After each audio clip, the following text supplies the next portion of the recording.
Well, it's exciting times. Look at what's happened between last week and this week.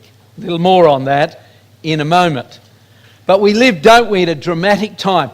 Here we usher in a year, brethren and sisters, which is probably one generation from indeed the state when the nation of Israel stood up, the fig tree came into existence. So here we are, 70 years from that time. So maybe we're at a very critical time, brethren and sisters, a very exciting time. But now, look at what Jesus said. What did Jesus call on us to do? What he called on us, and let's direct our attention particularly at the key points. He called on us to take heed, to watch and pray. For you know not when the time is. Is it going to be this year? We don't know, but it looks very exciting. But however, let us watch, or as the word means, be vigilant, therefore. Lest coming suddenly, we're asleep. Now the aim of our nights tonight and last time is that we might be well and truly awake, well and truly alert, and attentive to God's words, and indeed watching and vigilant about our own behaviour so that we might be walking in God's way when Christ returns. Well, let's briefly go back over one or two things we looked at last time. Remember, here probably one of the most important papers in the world news magazines, The Economist. Look at the date, only a week or so ago. Here's the front cover of that book, and what's it saying? The great threat of a great power conflict, World War III. There's where they're talking about. And they pointed out, last week the Pentagon put China and Russia above jihadism as the main threat to America, but this week the Chief Britain's General Staff warned of a Russian attack. Now that's what we're expecting, isn't it? We know that from the Bible. And so here's that article, speaking of the fact that the world is not prepared for the conflict that is about to come. The dominance of America is gone. It's no longer that situation. And a conflict on the scale of intensity not seen from the Second World War is plausible. The world is not prepared. A key paper. Here's the next key one, the Newsweek. There it is, the date. Back a month ago, a little over a month ago. And what's it all talking about? Preparing for World War III. There's what they're wanting to talk about. And here's the key article. Russia, surrounded by enemies, is readying for a fight and on epic proportions, an epic war for survival. At least that's what Vladimir Putin wants his countrymen to think. So he's put his country on full alert, war alert. He's preparing for World War III. And we saw that the scientists, there we are last year at this time. Look where it was. Almost the closest spot to World War III ever seen. And then, only a week ago, brought it onto this position. The most dangerous scene ever. That's what they're saying.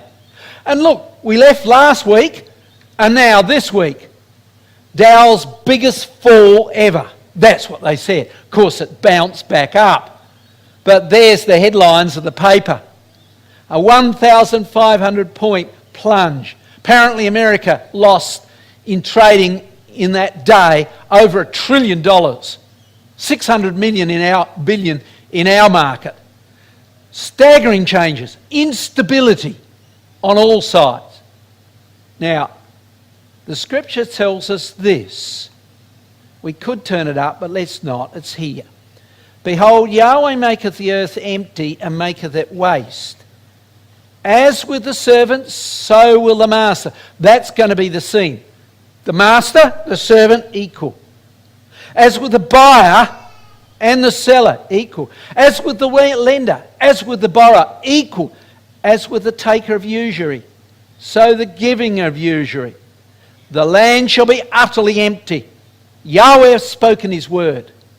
There's a chapter that Brother Carter says has a greater fulfillment in the future than in the past. Now, Islet Collier, Brother Sully said this in reference to that chapter. Picture for yourself, reader, that's us, the state of things when these prophecies come to pass. All confidence in the money market gone. For there is neither buyer nor seller.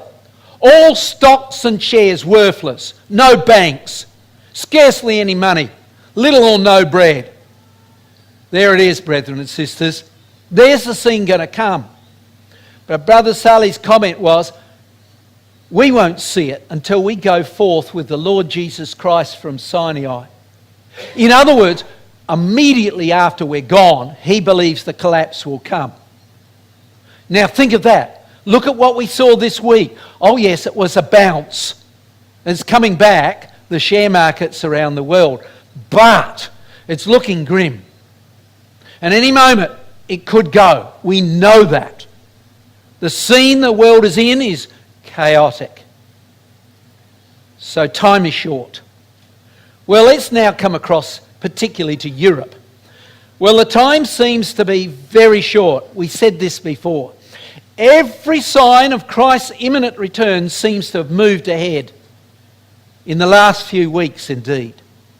Look at what we saw last time. We looked at Russia on the very borders of Israel. Now we're looking at Europe particularly. And first of all, Britain backs out of the EU. We expected that. That's nothing new to us. Goodness me, we've known that for long ago. Look what the scripture says. Ezekiel 38, Sheba and Dedan, so that's the Saudi Peninsula, and the merchants of Tarshish, Britain, and the young lions, the commonwealth thereof, shall say unto Russia, Gog, art thou come to take a spoil? Hast thou assembled thy company to take away prey, to carry away silver and gold, to take away cattle and goods, to take a great spoil?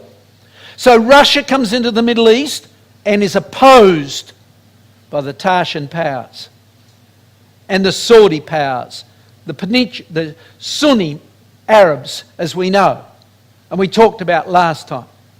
And Brother Thomas, reading those things years and years ago, said this, writing in Elpis Israel. Here we see it. The reader will see why Britain is not included in the 10 toes. Well, there we are, we read of it. It opposes Russia and the 10-toed kingdom. She is reserved of God to antagonise Gog, and here writing in the past, as France did at the feet of Napoleon the Grand. And then he goes on to say, Russia will rule the land, but Britain will rule the sea. And we'll see a little of that tonight. So let's have a look at where Britain is moving. We know it voted to leave, didn't we? But look at this. Brexit offensive. Britain is now changing its policies. It's not now looking to trading to Europe that much. It's now thinking it's got to go elsewhere. And so here's Theresa May, just only a week or so ago. Look at the date. Headed over towards China with dozens of other companies to set up a new trading relationship with there. And it looks like it's going to succeed in the short future. I don't think there's going to be a lot of time for it. So that's the first move. Next one. Back in India. That's no surprise to us, is it? We'd know that. There's Western Tarshish, Britain as it normally is, allying itself with Eastern Tarshish. And there we can see that situation. There's the Indian flag joined with the British flag. India is the seventh largest economy and the fourth largest investor in UK. While UK invests in India, it grew by 8.8% in the year of 2016, expanding their trade, and it's growing and growing. And Britain is also growing in another area. It's trading, there's Haifa, there's the British ships coming in, with Israel. And that's of course going to be good for her, because Israel is fantastic on business growth, finance, of course. Think of the Rothschild name. Scientific strengths. Think of the new cars that are going to fill the earth if time were to permit. Driverless cars. Where was that initially designed? Israel. Okay, Jewish design, I might say. But there we can see the scene. Britain is rejigging its relationship in trade. But as well as that, it's being forced to rejig in its military defences. Russia could attack underwater internet cable, says the British military chief. Only about 2 months ago, Theresa May came on television and was one of the most vociferous discussions or comments made or speeches made. She was furious at Russia. And it didn't say clearly why, but when the papers came out it was clear. Into her waters came Russian ships. Along with those Russian ships, they believed they were putting down under the sea drones in the form of submarines, remote submarines. And the ships were following along the cyber cables, the underwater communication cables, going into Britain, the internet cables, allowing her to link with Europe and the United States, and putting something down along those cables. She was absolutely furious. And so as she saw that link with Europe and USA being possibly broken, she sent out aircraft to find all the Russian ships, and then immediately, this is a month ago, a little over a month ago, sent out the naval vessels and drove the Russian ships out of her waters. So you see, the scene is looking very tricky. Not only are they no longer trading to the same degree with Europe, or that's the prospect, but also the links with Europe in a moment could be broken. So if they send their soldiers over, what's going to happen? Well, here's the situation. There's some of the cables that are going around the world. And Russia has already sent cables down along this lot and this lot 2 years ago, putting something on those cables. Massive increase of Russian submarine activities around the coasts of America over 2 years, and now Britain. And so the British Armed Force Chief says we've got to prepare for war.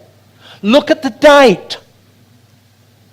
The Chief of Staff of the British Armed Forces has declared Britain must actively prepare for war with Russia and other geopolitical rivals.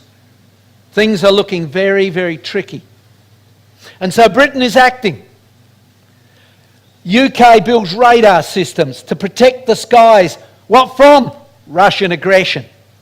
Russian military activity in their waters and in the aircraft above. And so they are particularly concerned about what's going on. So Britain is financially backing out of Europe. And it is politically seeing it's going to be ostracised possibly in the near future and preparing to defend herself. Incredible scene.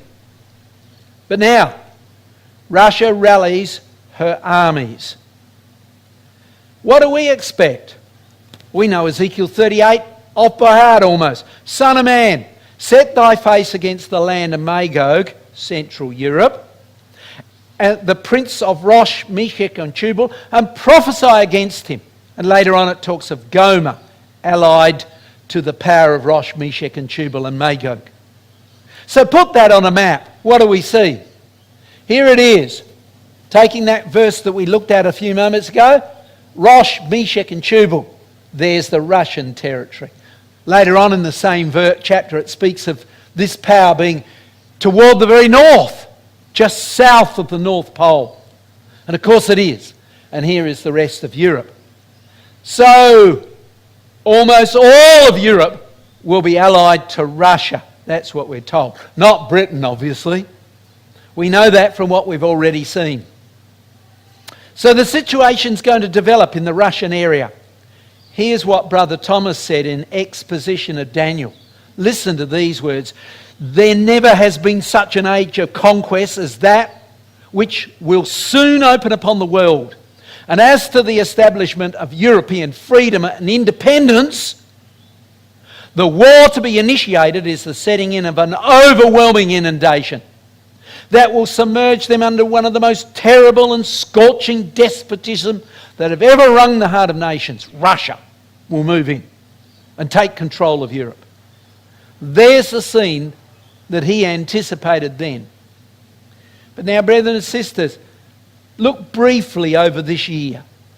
Here's a few of the things that have gone through. Now, I'm going to go back over this year later on in a little bit more detail, but here's a few key points.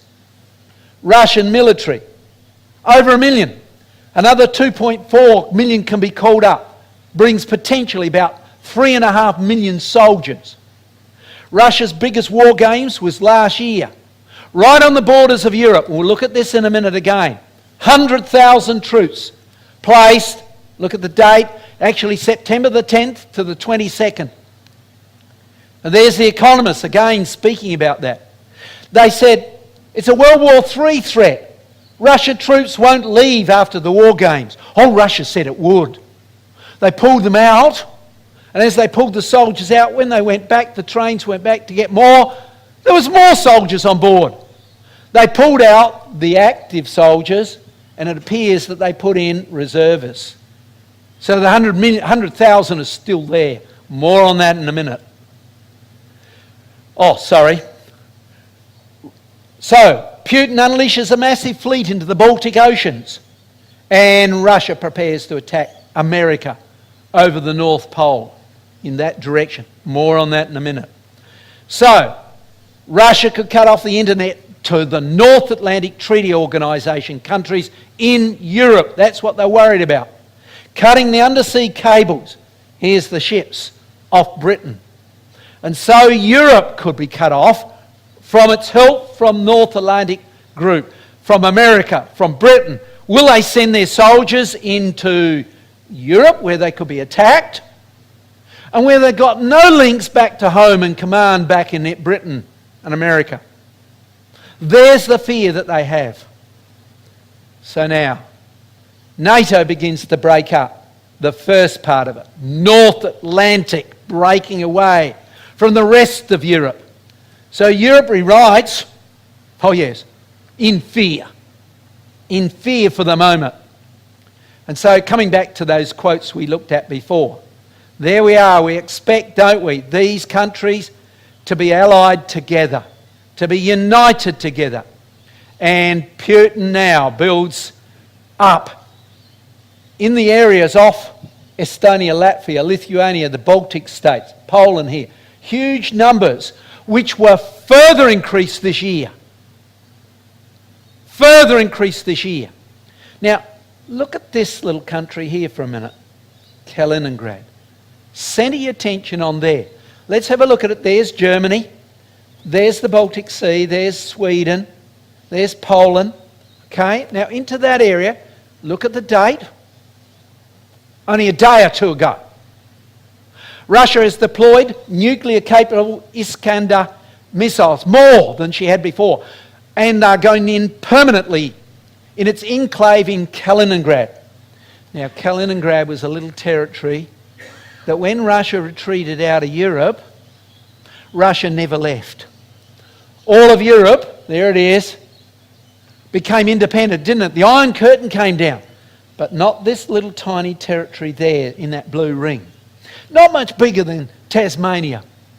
But now, Russia has continued to retain its control on that, and now they're pumping into this huge amounts of equipment. They're putting into their missiles, and we'll have a look at some of the others in a minute, permanently placing them, and they're now 400 kilometres away. These missiles can travel 400 kilometres and can hit almost all of Europe with nuclear weapons. And there's the fear. But at the same time, what about America? Going back a little now, but Trump says NATO is obsolete. What's he getting at? He said, listen, we'll help NATO, but they've got to pay for their part too. He went over and said, we spend 7%, all of you countries have got to at least spend 2%. And they said, no way. No way. And so he said, well, we're not going to help you. Unless you pay up, we get out. And there was the scene then. And that has increased in the American movement. More on it as time goes by. This then has come into the hearts and minds of everybody in that NATO group. And so countries are terrified. Oh, Czechoslovakia, Russia-friendly president wins the re-election. People are beginning to turn the other way in their fear. Remember, Czechoslovakia is almost on the borders of Russia. So they're afraid. And so they elected a Russian-friendly president into power. Look at the date. Happening so quickly. And again, look at the date. Western intelligence services fear Vienna's in Putin's pocket. A pro-Russian party now runs the police, the diplomacy, and the army of Austria. Staggering changes. What about the other countries? Oh, well, they're getting frightened. They haven't gone aligned toward Russia, but others, Sweden, is instructing its people what to do if Russia takes over. They're concern, anxiety over Russian aggression, steps to prepare to war with Russia. There we are. And here's earlier one. A similar situation. Lithuania published a manual sent out to 3 million citizens what to do when Russia takes over. They've started conscripting their people, but they're telling them how to prepare to survive. 75-page book for everybody. What to do when Russia takes over. Imagine if we got it. Everybody in their letterbox. How would you feel? And on the other side, Magog, Germany, quietly working to unite European militaries. Apparently she's got hold of about 27 crack soldiers, commanders, and sending them to all the nations in Europe and trying to instruct them as to what to do. In other words, in a way, Germany is quietly taking control. Quietly taking control with a fully fledged European military, combining the European powers together. And they're doing so because everybody's afraid. Maybe under Germany they could come together. The aim of the EU was that Germany might not dominate again. And so the situation's developing contrary to what people wanted in the long run. And the top autocrats admit the EU plans a massive power grab. So while NATO and the military is falling apart, but coming under, because of fear, Germany and other things like that, they're endeavouring to financially come together a bit more strongly because they're worried over the financial situation, which we saw this week. So now let's move in the events in Europe. I'm going to go back now and look back over some of these things in a chronological order, in a sense, through this year. So let's go back and first of all show that Russia is already allying itself with and taking control of the Eastern European area. This is where we're going first. Let's see if that's not so.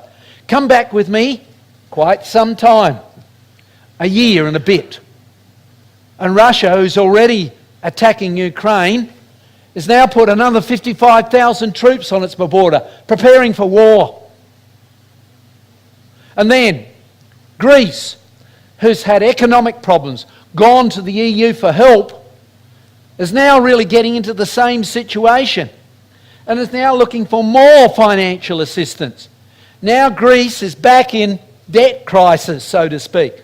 And the Eurozone says, well, we helped you once and you didn't do anything about it. You didn't follow our advice. So why should we help you again? But somebody's at the door, knocking. And here's thin Mrs. Greece. She's having troubles financially, isn't she? And so the result is, here he is, I'll help you. Russia. Putin meeting up with the Prime Minister of Greece. And so they put it to the people somewhat. What do you think? They did a Gallup poll. Greece would choose Russia as an ally over NATO. Look at that. So the situation's changing there. But it's not only there. I haven't time to look at all the countries. But all those ones coloured in are flipping. They're beginning to align themselves more with Russia because of their fear. Look, here's Hungary, their new Prime Minister. Russia is not a threat, says he. Russia should not be perceived as a threat to Hungary. Hungary is seeking closer ties with Moscow. Little wonder. They're afraid.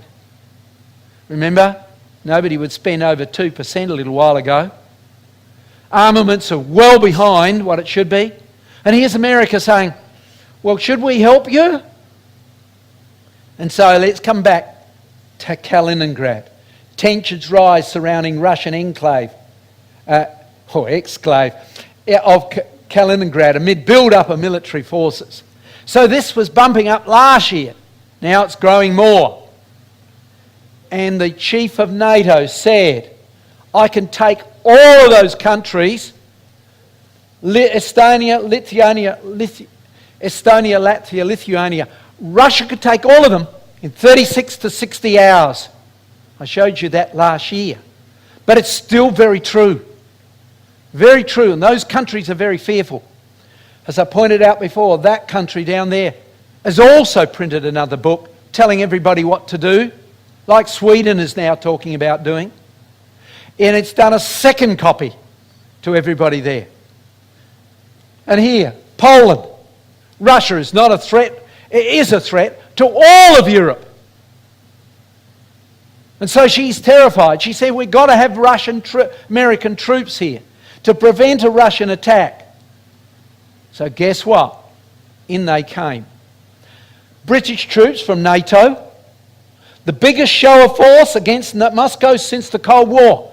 Yeah, Britain came over to help them dramatically. Guess how many soldiers they sent over? 120. Biggest since the Cold War. A lot of good that'll be against the million-odd Russians. And then America responds. 1,100 soldiers. Okay? Deployed in Poland to deter a possible Russian attack. The leader of Estonia said, listen, that's just not enough. They sent troops into him. They said, well, look, we'll control the airports. We will control the airports. And then we can land stuff in within 2 days. Leader of Estonia said our capital city will fall in 4 hours. It's a highway between us and Russia. And they'll have their tanks in our capital city in 4 hours. Too late. Too late. So here's Europe in terror, and particularly Eastern Europe, who's all beginning to look like it'll give up in a blink or capitulate. But now let's come over to Western Europe. What's going on there? Oh, Russia's intimidating them. Remember those missiles that we talked about a few minutes ago going into Kaliningrad? Well, in Russia there's a few other ones. Here's one. This is called the Satan II missile. There it is. It weighs about 100 tonnes. Pretty powerful. And not only that, it has 12 warheads on it. Hydrogen bombs. Now Russia has hydrogen bombs, quite good hydrogen bombs. Here's one. The biggest bomb in world history. It has the explosive power equal to 10 times the entire combined firepower of World War II. And there's 12 of those warheads on the top. And there's several of these missiles facing Europe. Wouldn't you be in terror? And they reckon one of those missiles, Russia says, could take out the whole of France. One of them. So the situation looking very frightening. There's the missile scene. But now here's the military scene. Russia's biggest war game in Europe, says The Economist. What happened was, in August the 10th, The Economist wrote this up, saying this huge war game is going to go on the borders of Europe up here. Along the border between Belarus and Poland particularly. They reckon, Russia said, we're bringing only 12,700 soldiers in there. Only 12,700 soldiers. But The Economist made a few inquiries and found out they had enlisted or got control for the purpose of moving their military in 4,000 railway carriages. to take the troops in. On the basis of their calculation, 100,000 went in. And it appears to be true. Appears to be true. Instead of the 12,000, economist says 100,000. And so here, September the 10th to the 22nd was one of the largest Russian manoeuvres ever seen. World War III fears, says the British paper. Fears as Russian troops won't leave after war games on Europe's border. And that was their headlines. Won't leave. Warsaw and NATO on high alert as Zapad, and Zapad means Western 2017 manoeuvres took place. And what took place? That's what happened. Into that area came the 100,000 troops plus equipment. And now they're saying they're still there in all those various places. Already there were many up in that area, as we poured out before, but now throughout this area. Russia left their troops in Belarus, Reuters. Not a light reporter. Russia has left troops behind after staging war games in Belarus. They lied. They didn't tell the truth. They now got them on the borders of Europe. So here's the scene. Here's the scene. Estonia. They reckon their capital city will fall in 4 hours. Lithuania, written 2 books on what to do when Russia takes over. Told everybody to dig in their garden and put a little room down there. Put enough food for a year's supply. And if you take medicine, get 2 years and put it down there, because when Russia comes, you won't be able to get it. Time is running out, they're saying. Be prepared. They've got road routes, how you could get out if you wanted to possibly get out through here into Poland. And it's only a 40-kilometre little stretch there. It's pretty risky. Russia could easily cut that in a moment. Or if you've got a yacht, you can sail out through here, and here are the bearings. They're telling everybody what to do. But I don't know if I'd like to go out into that ocean here on my yacht, because during the manoeuvre, this happened. Russia launched a massive armada for the latest Baltic sea drills to check combat readiness. 70 naval vessels came in just before the Zapad manoeuvre. It was followed by another 40. They weren't all naval vessels. Some of them were freighters with supplies on board. 70 vessels to combat readiness drills in the waters of Northern Europe came in, and many of them are still in the area of Kaliningrad, in the port. So the thing is frightening scene. They're right on the starting gun, so to speak, ready to go at a moment's notice. And Russia, for some years now, has been building up to attack America over the North Pole, the shortest route.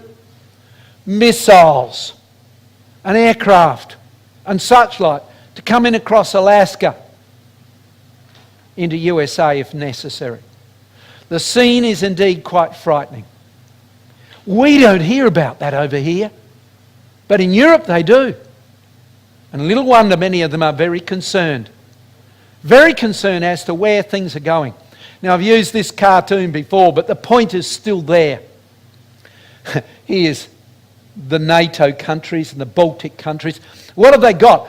They've got a paper protection. NATO. It's only like a piece of card. Warning, protected by NATO.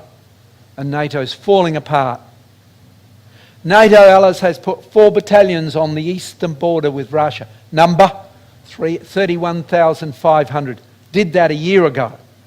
But Russia's potentially got more than that. 3 million odd soldiers that could face them. So the scene is really, really quite frightening. But then to see this, as we said before, here's Mrs. Merkel, and she met up with Trump, and Trump said, you got to pay more? And Merkel versus Trump. German leader warns Europe can no longer rely on Donald Trump. Europe can no longer rely on America. And there's good reasons for that as far as America's concerned. They won't pay the money. America's got economic problems. We need the assistance. You need to be helping too. Nothing's happening, or wasn't happening. More on that in a minute. So they're now realising America may not come over in the way they thought to defend them. So the election comes up, and Merkel almost totally loses. She gains only 33%. And the election results left her isolated, and it looks like she might just this month be able to get a coalition together. She has been trying for the last nearly 6 months, talking to the opposition parties to get together a coalition to rule Germany. Germany is in a fragile state. A very fragile state. And here's what some of the papers are sort of saying. Caught between America and Russia. Why Russia? Well, some of those parties want to align with Russia, not with America. And if she makes a deal with them, when the trouble comes, they'll probably just drop the bundle in a moment. So, take this party, for instance, has called for Germany to change its policy towards Russia. Others demand a common European home with Russia. The scene is changing. Merkel was strong, but it's gone. She's very weak now. And in France, a new man's come in, and he's looking at it slightly differently. What's he saying? We've got to get a European defence force together. America's not going to come. Britain's not going to come. We better start arming ourselves. We must have a joint European defence force. Strengthen the Eurozone. Deepen EU integration. Unite it. But the situation is, it's falling apart. Mid falling support. He's making a strong stand for it. And the result was, the EU countries agreed to create a European mega army. 23 countries integrate their defence force. But the situation, brethren and sisters, is this. Yes, they might unite. And what we might see, therefore, is Daniel's image standing, and instead of being united with Britain and America, Russia. The head, Russia. So here we are. 70 years ago, the EU was set up. But now, it's breaking up. And they're endeavouring to defend themselves, to integrate their defence. And Europe's policies are changing dramatically. Now, this one is slightly off the course of what we talked about, but look at this. Things are altering. The spirit of Holocaust is stirring in Germany. Anti-Semitism is sweeping Germany. Now, it's not as big as in times past, but there is indeed very muchly a bit of that spirit in parts of Germany. Well, we can see the scene returning to the Second World War, but this time World War III. And not Europe and Germany opposing Russia, but Russia occupying Europe and Europe aligning itself with Russia, and the image standing up before our eyes. But brethren and sisters, for us, the critical question is when. Brethren and sisters, this is what we need to know. We don't have the answers for that, but we know that it's soon, and that's the important point of what we've looked at. Now, we read this in a sense. We looked at the Olivet prophecy in Mark 13. Let's look at Luke. You can turn it up if you like. Luke chapter 21 verse 25 says, "There shall be upon the earth distress of nations." Isn't that what we've heard tonight? Look at Britain. Look at Europe. With perplexity, no way out. Oh yes, they're forming a mega army. Is that going to solve it? Too late. Too late.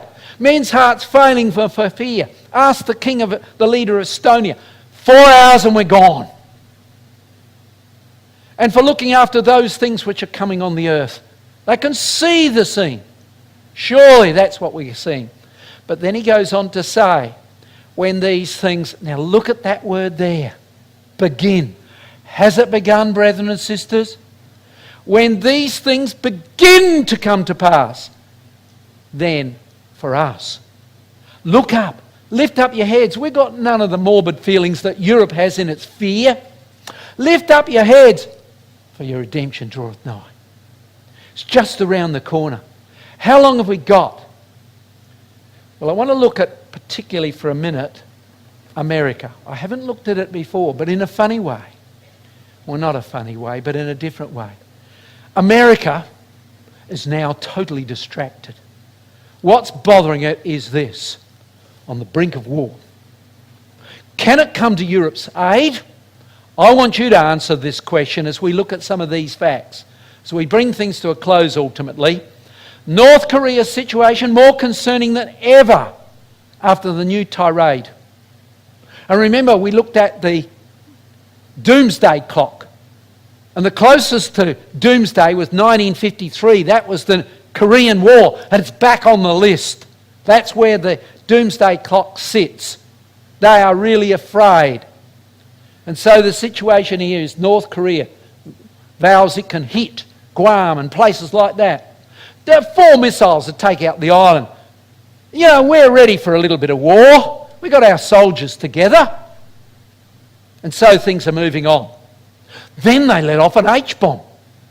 People didn't expect that. Remember we looked at that H-bomb that Russia's got? Theirs wasn't just as big as that. Not as big as 10 times the explosive power that was dropped in the Second World War. No way at all. Theirs was only big enough that when they measured it in South Korea on the earthquake Richter scale, it came to that. 5.3 on the Richter scale. Hey, Christchurch was hit a few years ago with a 7.1. Huge damage. Adelaide was hit in 1953-54, if I recall correctly, with a 5.4, and every second house had damage in it. Not big damage, but damage in it. I can remember you could put your hand through the brick wall as a young child till it got repaired.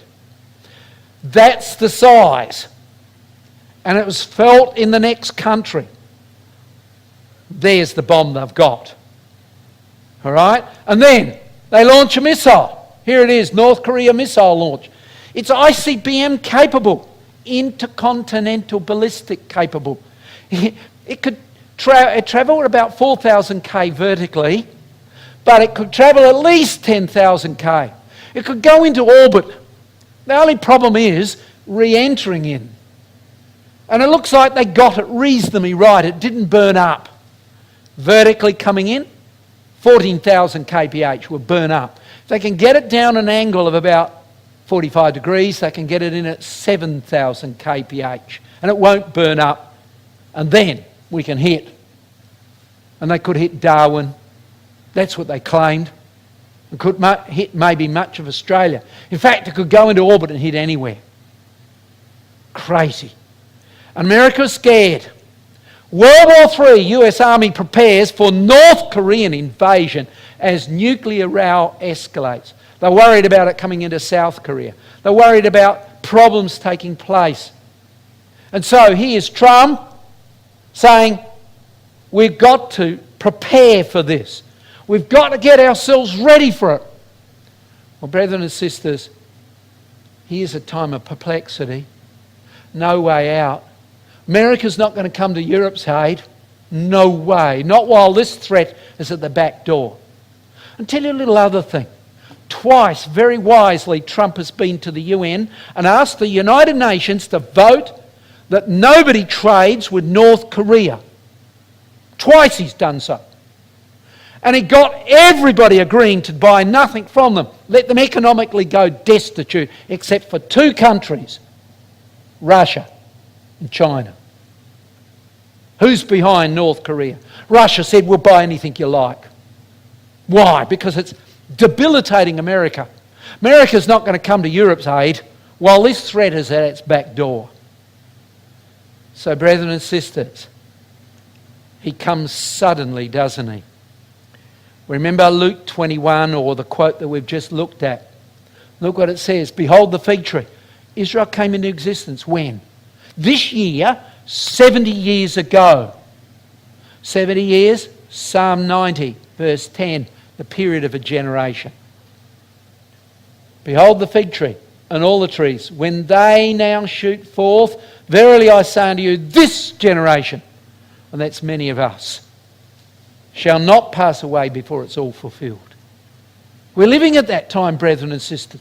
Here we are. Is it going to be this year? I don't know. I do hope so. But one thing's for sure, things have been speeding up, haven't they? Look at this week. Last week I couldn't tell you all about that financial situation. But Isaiah 60, the ESV version says, your people shall all be righteous. He's talking about the saints, the Jewish people in the kingdom age. They shall possess the land forever. Here we are, taste of the kingdom, isn't it? And I am Yahweh, and in its time I will hasten it. What does that mean? I'll speed it up. And my goodness, it looks that way now.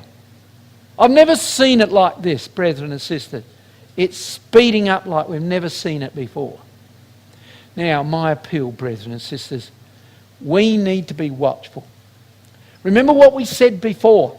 Let it watch, let it move us, let it encourage us. Cause us to be people who want to turn to God with all our heart, soul and might. Be men of prayer, men of diligence, striving to do that which Christ wants and God wants. It's a repeated statement right through the Word of God. Watch is used in the Olivet prophecy. Matthew 4 times, Mark 4 times, Luke once. Paul also said, watch. 1 Thessalonians chapter 5 verse 6, we looked at it last time. And in Revelation 16, Christ's final warning for us, watch. Let us be people then, brethren and sisters, who are diligent in God's word, but allow what we see to enthuse us and encourage us to centre our attention on the things of God. That's the key point. Not so much the watching, yes, only the watching insofar as Christ knows and God knows. It will enthuse us to be focused on the things of God and the truth, and indeed preparing for thy kingdom come. And when thy will be done in earth as it is done in heaven.